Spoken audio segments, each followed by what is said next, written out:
तो बच्चों question number 2, so that any positive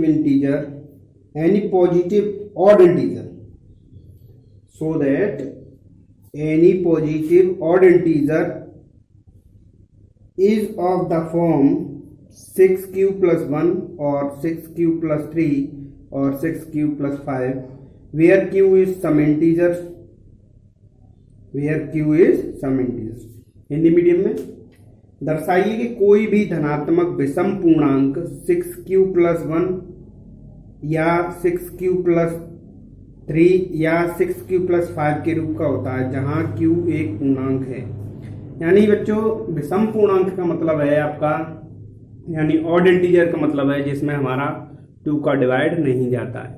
तो हम इस क्वेश्चन से ये समझते हैं कि हमें वो सभी इंटीजर्स लिखने हैं जिनमें 2 का डिवाइड नहीं जाना है, यानी 2 का डिवाइड नहीं जाना है। तो हमें वो किस तरीके से करेंगे क्वेश्चन को, तो देखिए लेट, अभी मैं हिंदी में भी बताऊंगा, let a be any positive odd integers and b is equal to 6, यानी ए हमारा कोई एक धनात्मक विषम पूर्णांक है। क्या है? माना ए एक धनात्मक विषम पूर्णांक है और b बराबर 6 है। b बराबर क्या है बच्चों? 6। b बराबर क्या है? 6। ठीक है, तो ये 6 कहां से लिया हमने? 6 जो आपका फॉर्मेट दिया हुआ था उसके अकॉर्डिंग लिया 6q, यानी जो हमें बोला गया है कि जो ऑड इंटीजर्स जो हैं आपके किस फॉर्मेट में होने चाहिए? 6q प्लस 1, 6q प्लस 3, इस फॉर्मेट में होना चाहिए। तो हम यहाँ जो वैल्यू आएगी वो होगी हमारी 6। जरूरी नहीं हम 6 ही ले, हम ऐसा कुछ भी वैल्यू ले सकते हैं यहाँ पर जो 6 का मल्टीपल्स होती है। जैसे 12, 6 कॉमन आना चाहिए आपका, क्या आना चाहिए? 6 कॉमन आना चाहिए। तो 6 का मल्टीपल हो 12 है, 18 है, इस तरीके की वैल्यू भी हम ले सकते हैं कि जिससे हमारी वो वैल्यू कॉमन आए तो हम उसको लिख दें आगे। ठीक है, देन बाय यूक्लिड एल्गोरिथम। ठीक है, तो क्या होगा आपका, जब हम विभाजन प्रमेय का लगा देंगे, क्या लगा देंगे? विभाजन प्रमेय एल्गोरिथम लगा देंगे, तो क्या होगा हमारा?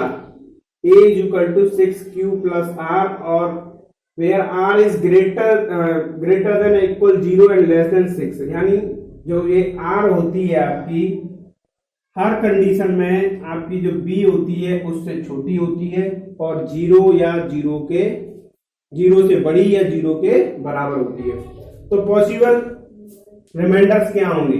यानी अगर हम देखें यहां से इस जगह से कि हमारे पॉसिबल रिमाइंडर्स क्या आ सकते हैं, r की वैल्यू क्या क्या आ सकती है? 0 आ सकती है, 1 आ सकती है, 2 आ सकती है, 3 आ सकती है, 4 आ सकती है, 5 आ सकती है। अगर ये हमारे रिमाइंडर आएंगे 0, 1, 2, 3, 4, 5, तो हमारी एक ही पॉसिबल वैल्यू क्या आएंगी? यानी एक क्या क्या आ सकता है फिर हमारा? अगर हम 0 पुट करेंगे तो 6q plus 0, 6q plus 1, 6q plus 2, 6q plus 3, 6q plus 4, 6q plus 5, तो ये सभी आ सकते हैं। अब क्या करते हैं, हम इनको एक फॉर्मेट में और लिखते हैं कि हम क्या करें, 6q को 2 इंटू 3q और 6q प्लस 1 को हम लिखा 2 इंटू 3q प्लस 1 और इसमें से हमने 2 कॉमन लिया, तो इसमें से 2 कॉमन आएगा तो क्या आएगा बच्चों? 2 ब्रैकेट 3q प्लस 1, ये लिखा 2 इंटू 3q प्लस 3, 2 कॉमन लिया 2 ब्रैकेट 3q प्लस 2 और 6q प्लस 5। तो अब हम यहां से देख सकते हैं, हमने क्या देखा है कि but a is odd integers, a cannot be, यानी हमारा जो a था एक ऑड इंटीजर है। क्या हमने स्टार्टिंग में बताया था ना, ऑड इंटीजर है जिसमें 2 का डिवाइड नहीं जाना, लेकिन हमारे यहाँ पर तो हमें वो वैल्यू भी मिल गई जिनका 2 का डिवाइड जा रहा है। किस किस में जा रहा है? देखिए इसमें जा रहा है इसमें नहीं जा रहा है। क्यों? देखो इतने पार्ट में तो जा रहा है, लेकिन +1 भी है ना, तो इसका मतलब ये है कि हमारी जो पूरी जो वैल्यू है, क्वांटिटी है, इसमें तो नहीं जा रहा है ना, इस पूरी क्वांटिटी में जाना चाहिए। इसमें आपका जा रहा है, इसमें जा रहा है, इसमें जा रहा है, इसमें 2 का डिवाइड नहीं जा रहा है, इसमें डिवाइड जा रहा है, इसमें नहीं आ रहा है। यानी हमारा जो ए था वो एक ऑड इंटीजर है, लेकिन ये जो राइट के निशान लगे हुए हैं ये क्या है? हमारे इवन इंटीजर्स है। क्या है ये? हमारे इवन इंटीजर्स, यानी सम है। क्या है? सम इंटीजर्स है। तो ये वाले फॉर्मेट आपके इसमें नहीं आएंगे, ये नहीं आएंगे, since they are divisible by 2, क्योंकि ये किससे? 2 से डिवाइड है, इसलिए ये नहीं आएंगे। Therefore any odd integers is of the form, कौन सी फॉर्म में होते हैं? इसलिए क्या होगा, जो आपके कोई भी ऑड इंटीजर्स है वो किस फॉर्मेट में लिखे जाएंगे, किस फॉर्म में आएंगे? 6 + 1 और 6 + 3 और 6 + 5।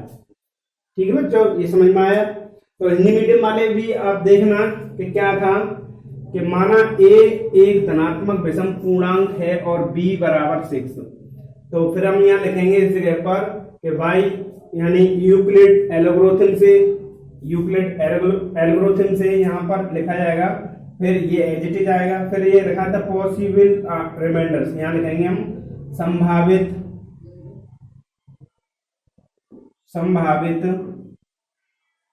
शेषफल। क्या लिखेंगे बच्चों? संभावित शेषफल। क्या आएगा? 0 1 2 3 4 5। ठीक है, तो that is a can be, यानी ए हो सकता है, ए किस किस फॉर्मेट में हो सकता है? ए हो सकता है, कैसा हो सकता है? जैसा कि आपका ये लिखा हुआ है, ये वाली लाइन, ये एज इट इज आएगी।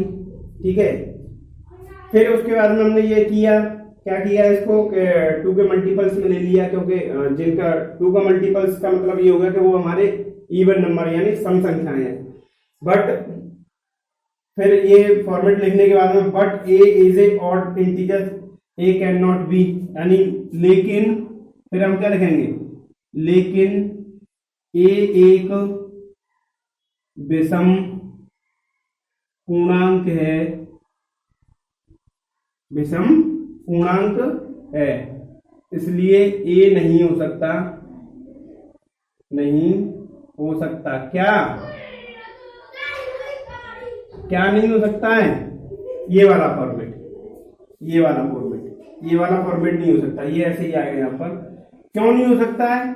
क्योंकि ये क्या है? 2 से डिवीजन है, यानी क्योंकि ये 2 से विभाजित है। क्या है? 2 से विभाजित है। 2 से विभाजित का मतलब क्या होगा? सम पूर्णांक है ये। क्या है ये? सम पूर्णांक है। ठीक है, तो देयरफॉर, इसलिए, फिर क्या लिखेंगे? इसलिए एनी ऑड इंटीजर, कोई भी विषम पूर्णांक का रूप क्या हो सकता है? 6 क्यूब + 1, 6 क्यूब + 3, 6 क्यूब + 5। तो ठीक है बच्चों, ये आपका क्वेश्चन नंबर 2 था, नोट कीजिए।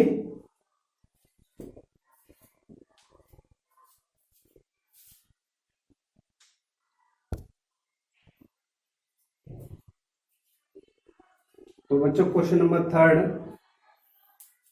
An army contingent of 616 members is to be marched behind any army band. 32 members is a parade. 2 groups are to march in the same name of columns. What is the maximum numbers of columns in which they can march? किसी parade में 616 सदस्यों वाली एक सेना army की टुकड़ी को 32 सदस्यों वाले एक आर्मी बैंड के पीछे मार्च करना है। दोनों समूह को समान संख्या वाले स्तंभों में मार्च करना है। उन स्तंभों की अधिकतम संख्या क्या है जिसमें वे मार्च कर सकते हैं? तो देखिए बच्चों, ये क्वेश्चन है कि जैसे आपके 616 आर्मी के जवान हैं और उन आर्मी के 616 जवानों को 32 बैंड वाले हैं आर्मी के ही, उनके पीछे मार्च करना है और वो हमसे अधिकतम संख्या पूछ रहा है कि हम अधिकतम कितने कॉलम बनाएं उनके के वो उनके पीछे मार्च कर सकें। अगर वो कहता मिनिमम बोलता तो हम एक रो में पहले भाई बैंड वाले चालू कर दो, उसके पीछे आर्मी वाले लगा दो। जैसे ये आपके बैंड वाले लग गए पूरे एक, फिर उसके पीछे आपके आर्मी वाले जो थे वो लग गए, ठीक। तो हमारी एक कॉलम बन गया सीधा, अगर मिनिमम बात करता। अब इसने पूछिए मिनिमम हम कितने कॉलम बनाएं, मिनिमम हम कितने कॉलम बनाएं कि उसमें हमारे जो आर्मी के मैन हैं और बैंड वालों के जो बैंड वाले हैं वो एक सीक्वेंस में मार्च कर सके। जैसे मान लें कि हमने एक्स कॉलम मान लिए, ठीक है, एक्स कॉलम मान लिए, एक्स कॉलम आपके बनाए इस तरीके से, ठीक, इस तरीके से हमने एक्स कॉलम, अभी ये 4 दिख रहे हैं आपको, लेकिन एक मानने के तौर पे मैंने बताए। तो अगर हम इसमें पहले बैंड वाले खड़े कर दिए जाएं, जितने भी आए उतने, मान लो कि जेड हमने माने, तो मैं बता रहा हूं let the maximum number of columns X, तो इस तरीके से हमने एक्स कॉलम मान लिए। Then the number of army member in one column is equal to Y. अब मैंने क्या किया कि एक कॉलम में एक्स आर्मी के मैन खड़े किए, क्या किए, एक्स आर्मी के। अब आर्मी के पीछे जाएंगे, लेकिन मैंने वो पहले बता दिए आपको। तो आर्मी के एक्स खड़े किए, तो एक्स कॉलमों में आर्मी के 22 मैन खड़े किए, यानी आपका हमारे पास ये एक्स कॉलम है, कितने कॉलम है, एक्स, और हर कॉलम में हमने 22 आर्मी मेंबर्स को खड़ा किया है। तो टोटल मेंबर्स कितने हो गए, यानी एक में 22 हैं, इसमें भी 22, इसमें 22, इसमें 22, इसमें 22, इसमें 22, और टोटल ये कितने, एक्स। अगर मैं इनकी पूरी काउंटिंग देखूंगा तो एक्स इंटू 22 निकलेगी, वो किसके इक्वल होगी, 616 के। तो क्या लिखा है, then the X Y is equal to 616 and the number of army band members in one column. अब इन्हीं कॉलमों में, कॉलम तो वही रहे हमारे एक्स, अब उन्हीं कॉलमों में फिर हमने आर्मी बैंड को भी खड़ा करना है। तो वो कॉलम में हमने क्या, एक कॉलम में क्या मान ली, जेड खड़े किए, कितने, Z. And the army band member in one column is equal to Z. तो क्या होगा, एक्स कॉलम में, एक कॉलम में जेड खड़े हुए हैं, तो कितने हो गए हमारे, X into X into Z is equal to 32। Now we can say the HCF। अब क्या देख रहे हैं हम यहाँ पर कि हमारा x दोनों में कॉमन है, तो इसका मतलब क्या होता है, अगर हमारे फैक्टर हमें चेक किए जाएंगे तो ये दोनों में कॉमन आएगा, तो इसका मतलब हमें x की वैल्यू फाइंड करनी है। अब x की वैल्यू फाइंड कैसे हो सकती है कि इन दोनों का मैं HCF फाइंड कर लें। x की वैल्यू कैसे फाइंड हो सकती है, जो इन दोनों का HCF फाइंड होगा वही तो x की वैल्यू निकलेगी। So now we can say the HCF of 616 and 32 is the maximum number of columns. तो इनका जो HCF निकल के आएगा वो हमारे मैक्सिमम नंबर्स ऑफ कॉलम होगा, यानी x की वैल्यू होगी। तो हमने क्या किया भाई, यूक्लिड डिवीजन एल्गोरिथम से ये आपका HCF निकाल लिया, जो कि हम पहले फर्स्ट क्वेश्चन में कर चुके हैं इस मेथड को। तो ये आपको आता होगा। क्या किया हमने कि 32 से 616 में डिवाइड किया, वन टाइम कितना आएगा बच्चों, 9, और यहाँ कितना आएगा बच्चों, 5 में से 2 6। अब ये कितने टाइम्स, 9 टाइम्स, 9 टाइम्स 9 9 3 18 और 27 और 1 28। कितने बचे बच्चों आपके, 8 रिमाइंडर आ रहा है। अब क्या होगा, अगेन अगली स्टेप आएगी, तो ये हमारा क्या होगा, ए, ये होगा हमारा बी, ठीक है। तो ए और बी का लगाया हमने, 8 से हमने कितने में डिवाइड किया, 32 में, कितने टाइम्स, 4 टाइम 32, कितना रिमाइंडर रहा, 0। तो जब हमारा रिमाइंडर 0 आ जाता है तो ये जो बी होती है वो क्या होती है हमारा HCF। तो HCF कितना होगा, 8। They can March in 8 columns. तो यानी इसका मतलब ये हो गया कि हमारा जो HCF निकल के आया था वो निकल के आया 8। तो इसका मतलब कि जो बैंड वाले और आर्मी वाले जो हैं 8 कॉलमों में क्या कर सकते हैं, मार्च कर सकते हैं, परेड कर सकते हैं। अगर हम इसको हिंदी में देखना चाहें तो देखिए हिंदी में भी बता सकते हैं किस तरीके से। Late the maximum number of columns, यानी कॉलम बोलते हैं हम स्तंभ, तो हम लिखेंगे यहाँ पर अधिकतम स्तंभों की संख्या, माना अधिकतम स्तंभों की संख्या कितनी मानी, x, ठीक है। फिर क्या रखेंगे, एक स्तंभ में आर्मी के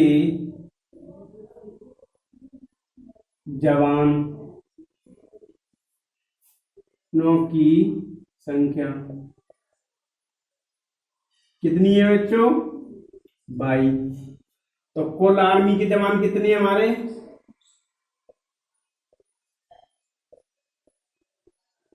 कितने हैं, XY = 616, ठीक है, 616, ठीक है।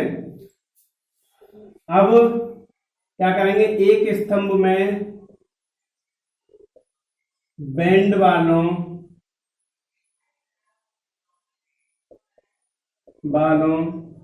की संख्या कितनी मानी बच्चों, Z, ठीक है। तो कुल बैंड वाले कितने थे, XZ 32। XZ क्यों आए, क्योंकि हमने कॉलम में कितने माने थे, X माने थे, और एक कॉलम में हम Z खड़े कर रहे हैं, तो Z × X करेंगे तभी तो 32 आएगा। फिर क्या करेंगे हम,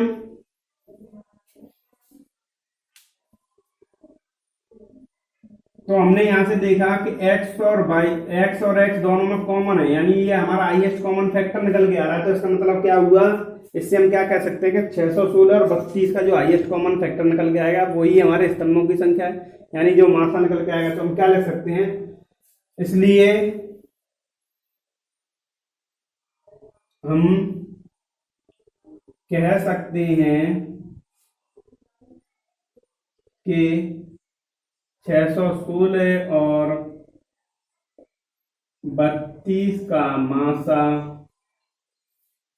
ही अधिकतम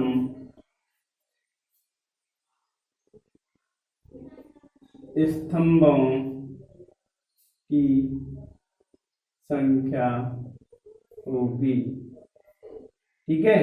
तो फिर क्या किया बच्चों हमने, फिर हमने किया यूक्लिड विभाजन एल्गोरिथम से।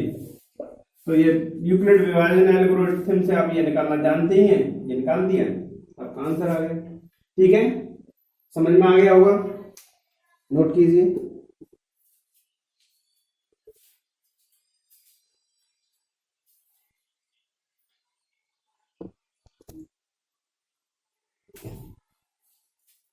देखिए बच्चों, क्वेश्चन नंबर 4,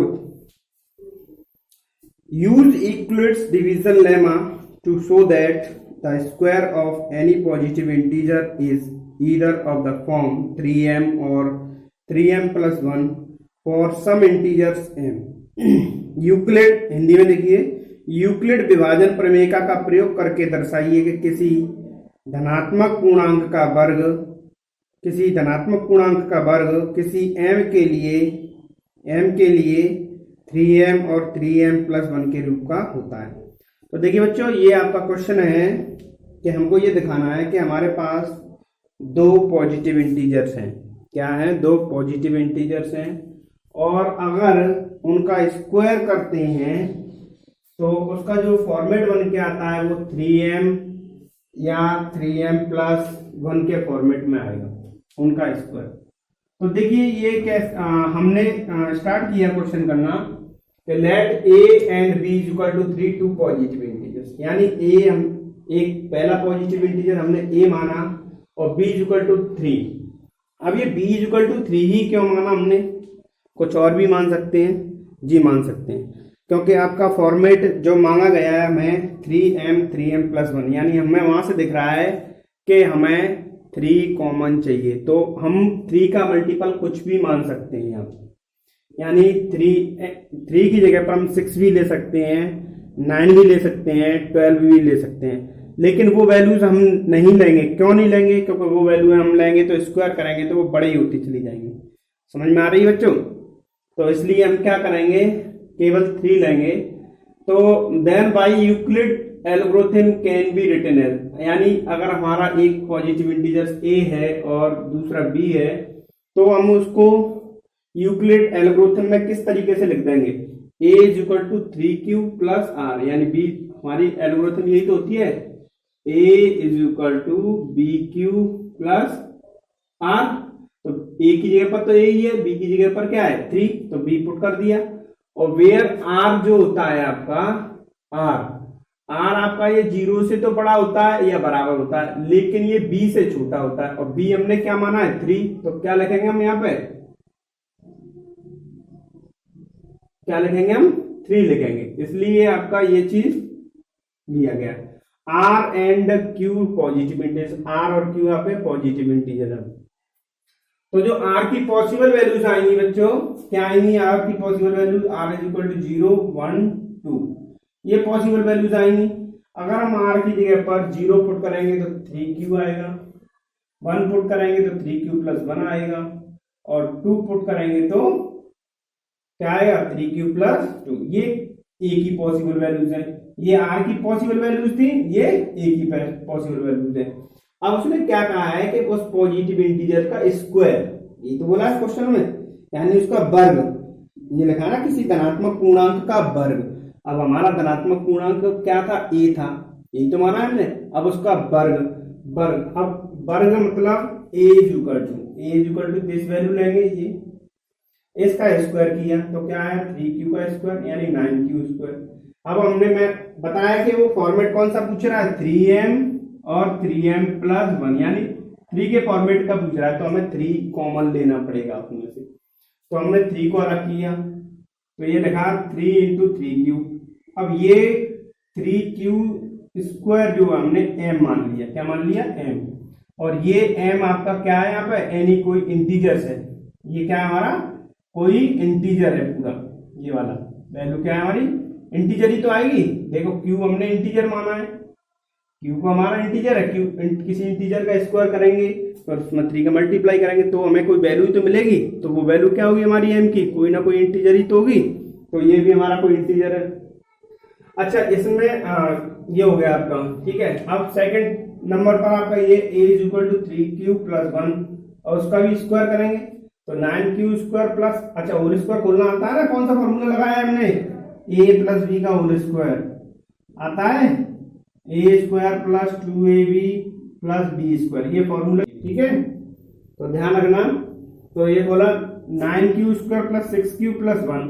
अब हमने इतने पार्ट में से, इतनी क्वांटिटी में से 3 कॉमन लिया, तो क्या है आपके सामने 3q स्क्वायर प्लस 2q। अब बच्चों यहाँ से q कॉमन मत ले लेना, q कॉमन क्यों नहीं लेंगे, क्योंकि आप अपने फॉर्मेट पर ध्यान रखिए 3m, ठीक है, q कॉमन नहीं लेना है उसमें से, q को उसके अंदर ही रहने देना, 3m प्लस 1, इस तरीके का फॉर्मेट चेंज करके लाना है। तो ये आया आपका 3 ब्रैकेट में 3q square plus 2q plus 1, तो ये वाला जो आपका 3q प्लस 2q है, इसको हमने m मान लिया, एनी इंटीजर्स। अब देखिए बच्चों यहाँ भी हमने, यहाँ वैल्यू m की अलग थी, यहाँ m की वैल्यू अलग है, तो ये हर एक स्टेप के लिए m इक्वल टू जो वैल्यू होगी वो अलग अलग होगी, लेकिन जो फॉर्मेट मांगा गया आपका m में मांगा है, इसलिए हम उसको हर बार क्या मानेंगे m मानेंगे, ठीक है।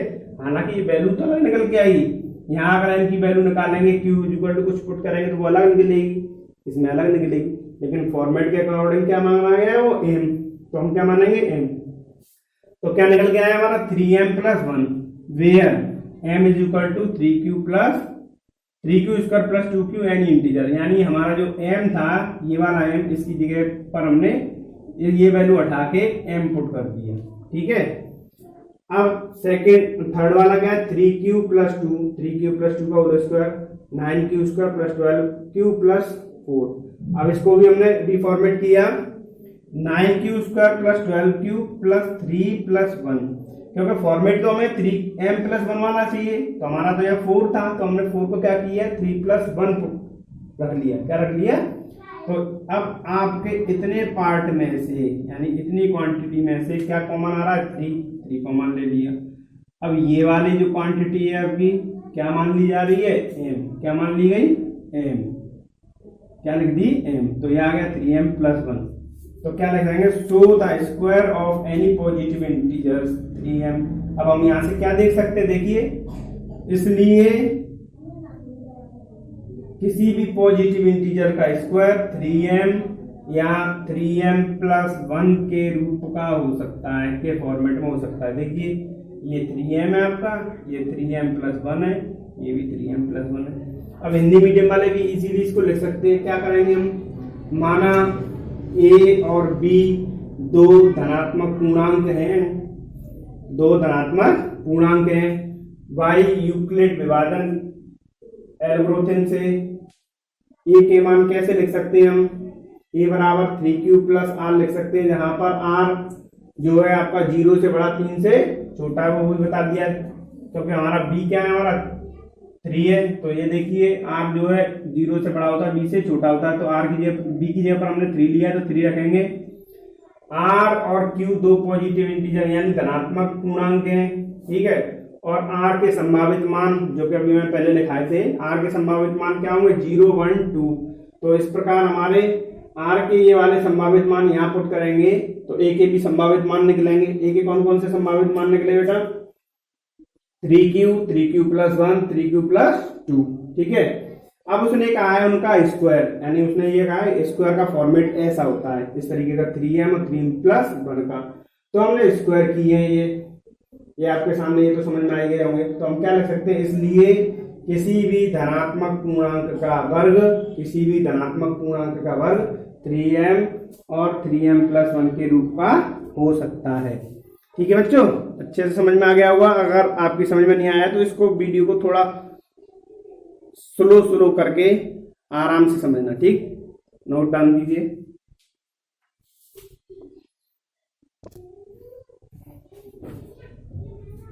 तो बच्चों, ये क्वेश्चन नंबर 5 है आपका।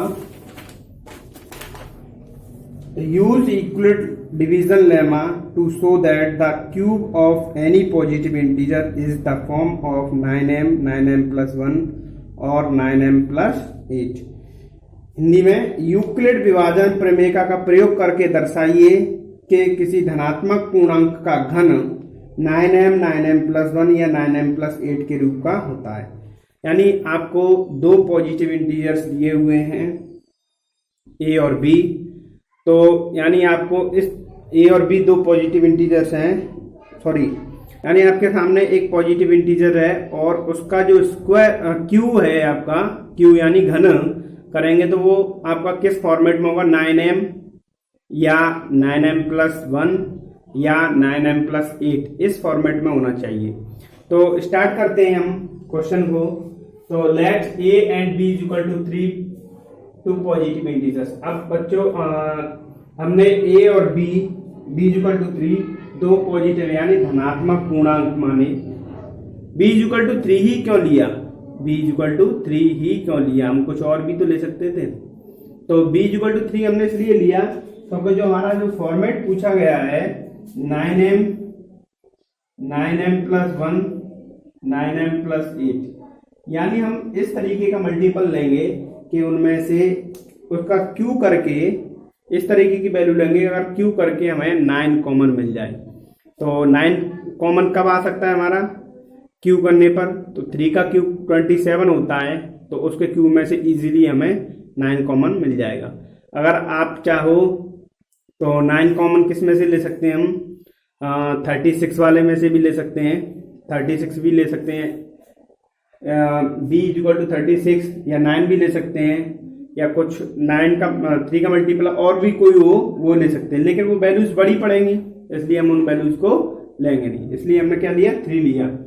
तो then by Euclid algorithm a can be written as, यानी फिर उसके बाद में हमने क्या किया कि यूक्लिड विभाजन प्रमेयिका के द्वारा ए को किस तरीके से लिख सकते हैं, तो A is equal to 3q plus R, यानी यूक्लिड विभाजन प्रमेयिका के द्वारा, हिंदी मीडियम वाले भी समझे इंग्लिश मीडियम वाले भी समझे, दोनों चीज बोल रहा हूं मैं, A is equal to 3q plus R इस फॉर्मेट में लिख दिया। यानी हमारा जो एल्गोरिथम थी वो क्या थी, A is equal to B Q plus R, यही तो होती है। अब b इज इक्वल टू हमने 3 माना तो b is equal to 3 put करेंगे, वेयर आर, और इस कंडीशन में हमारी r जो होती है आपकी 0 से बड़ी या 0 के बराबर और b से छोटी, तो फिर हम क्या लिखेंगे यहाँ पर, r is greater than equal 0 less than 3, यानी b इज इक्वल टू तो हमने 3 माना है ना, तो यहाँ इस तरीके से तो लिख देंगे इसको, ये लिख दिया। और r and q positive integers, r और q क्या है आपके पॉजिटिव इंटीजर्स हैं, और r के संभावित मान क्या निकल सकते हैं बच्चों फिर यहाँ से, यानी 0 से बड़े या बराबर वाले और 2 से छोटे वाले, तो 0 1 2 r की आपकी ये 3 पॉसिबल वैल्यूज आएंगी, 0 1 2। अगर हम इन तीनों वैल्यूज को यहाँ पुट करेंगे तो आपको a की पॉसिबल वैल्यूज मिलेंगी, यानी a के संभावित मान मिलेंगे, तो 0 पुट करेंगे तो ये मिलेगा, 1 पुट करेंगे तो ये, और 2 पुट करेंगे तो ये। अब उसने कहा है कि उनका घन, अभी पिछले प्रीवियस क्वेश्चन में यानी चौथे क्वेश्चन में वर्ग बोला था, अब उसने घन बोला, तो यहाँ तक तो दोनों क्वेश्चनों में ये चीजें सेम है। उसके बाद में जैसे अगर उसने घन बोला है तो घन करेंगे, वर्ग बोला है तो वर्ग करेंगे। तो घन बोला है तो हम घन यानी क्यू, घन का मतलब क्या है क्यू, तो हमने क्यू किया है इसका, ए क्यू इक्वल टू कितना आएगा 3 का क्यू यानी 27 क्यू। अब हमें 9m वाला कंडीशन लेके चलनी है, तो 9 कॉमन लेंगे, क्या लेंगे 9 कॉमन, तो 3q, 3 का क्यू, अब इस 3q को हमने m मान लिया तो क्या आएगा 9m, कंडीशन आ गई, where m is equal to 3 का q एनी पॉजिटिव इंटीजर, यानी ये आपका ये 3q है, कोई भी पॉजिटिव इंटीजर्स बन जाएगा, और इसका मतलब क्या होगा एम बी, वो बन कैसे जाएगा ये तो देखो, यानी हमने स्टार्टिंग में ही बता दिया है कि आपका जो क्यू है वो कोई पॉजिटिव इंटीजर है, कोई पॉजिटिव इंटीजर है, ठीक है, कोई पॉजिटिव इंटीजर है, और पॉजिटिव इंटीजर क्या होते हैं नेचुरल नंबर होते हैं। अगर मैं यहाँ पर कोई भी नेचुरल नंबर पुट करूंगा और उसका क्यू करूं और 3 का मल्टीप्लाई करें तो कोई नेचुरल नंबर ही तो मिलेगा, नेचुरल नंबर मिलेगा, तो m की वैल्यू क्या आई हमें नेचुरल नंबर मिली, तो m की वैल्यू नेचुरल नंबर मिली तो वो भी तो एक इंटीजर हुई, तो इसीलिए तो हम इसको बोल रहे हैं कि m is any integer number, और m की वैल्यू हर उसमें स्टेप में डिफरेंट निकलेगी, m की वैल्यू हर स्टेप में डिफरेंट निकलेगी। अब सेकंड वाले को देखिए, a इज इक्वल टू हम क्या लेंगे 3q प्लस 1, अब इसको होल क्यू करेंगे, होल क्यू करेंगे तो फॉर्मूला लगाया बच्चों हमने a प्लस बी का होल क्यू जानते हो, ए क्यू प्लस 3ab कोष्टक में a plus b plus b cube, ये फॉर्मूला यूज किया हमने, तो ये फॉर्मूला आपका खोल दिया, अप्लाई कर दिया, तो 27q प्लस 9q ब्रैकेट में 3q प्लस 1 प्लस 1, तो देखिए ये फॉर्मेट चाहिए हमें, तो हम 1 तो अलग रख दिया, ये रहा, बाकी का जो बच रहा है उसमें से हम क्या लिया 9 कॉमन लिया, 9 कॉमन लेने के बाद ये वैल्यू बची, इस वैल्यू को हमने क्या किया m मान लिया, ठीक है, any positive integer, m is any positive integer, बता दिया था कि ये भी हमारी कोई पॉजिटिव इंटीजर ही आई, कैसे अभी बताया कि q की वैल्यू हम कुछ भी पुट करें, क्योंकि q हम पहले बता चुके हैं पॉजिटिव इंटीजर है, तो पॉजिटिव इंटीजर का मतलब क्या होता है नेचुरल नंबर मतलब कोई भी न्यूमेरिकल वैल्यू पॉजिटिव वाली पुट करते हैं तो यही पॉजिटिव वैल्यू निकलेगी, तो वो भी हमारा इंटीजर होगा। सेम थिंग हमने यहाँ पर यूज की है, a is equal to 3q plus 2 लिया, होल क्यू किया तो 27q plus 18q bracket 3q plus 2 plus 8, अब 8 क्योंकि हमें 8 तो चाहिए तो उससे तो कुछ करना नहीं है, इस वाले फॉर्मेट में से इसमें से ये जो क्वांटिटी बच रही है रिमाइंडर क्वांटिटी, यानी शेष बचा हुआ हिस्सा है उसमें से हमने क्या किया 9 कॉमन ले लिया, और जो ब्रैकेट के अंदर है इसको हमने क्या मान लिया m एनी पॉजिटिव इंटीजर, तो ये हमारे पास फॉर्मेट क्या बन के आएगा बच्चों 9m प्लस 1 9m प्लस 8, तो हम क्या लिख देंगे, so we can write the any positive integers cube is 9m plus 1 9m plus 8। ठीक है बच्चों, ये आपकी एक्सरसाइज 1.1 खत्म हो गई, फिनिश हो गई, नोट कर लीजिए।